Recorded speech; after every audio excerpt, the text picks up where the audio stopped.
Ce cri n'avait pas été entendu depuis la préhistoire. C'est celui d'un homme de Néandertal il y a plus de 80 000 ans. Pour reconstituer ces sons, des paléontologues et des linguistes ont croisé leurs données avant de les restituer grâce à l'IA générative. Ensemble, ils posent les bases de proto-langages possibles. Avec d'autres spécialistes, j'ai participé à la reconstitution en 3D d'une langue adaptée à la cavité buccale, à la bouche, d'un néandertalien. Nous l'avons activée pour produire des sons. La langue, l'organe, est le principal articulateur de la parole. Une manière de raconter l'histoire d'un monde peuplé de multiples humanités, les Australopithèques, en passant par les hommes de Néandertal et les Homo sapiens, jusqu'aux hommes de Denisova, une population d'hominidés découverte en 2010 en Sibérie.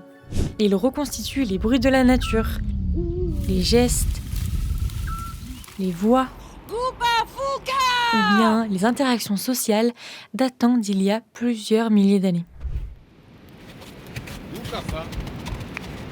Mukafa. Bupa, buta.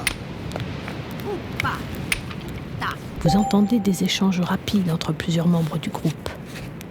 Encore une fois, c'est la paléogénétique qui nous renseigne, car les Denisoviens partagent avec les Néandertaliens et les Homo sapiens la même mutation du gène FOXP2, dit gène du langage. Pour reconstituer leur dialogue, avec le linguiste Jacques François, nous faisons donc l'hypothèse d'une variation importante de syllabes et de possibilités plus grandes que les espèces plus anciennes de composition interne des mots.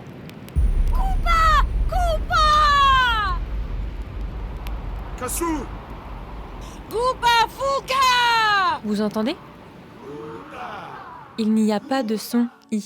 En fait, les chercheurs ont pu montrer qu'avec la forme de leur bouche, il était difficile pour eux de prononcer cette voyelle, ce qui ne les empêchait pas d'avoir une forme de communication avec un langage intelligible qui accompagnait des comportements complexes.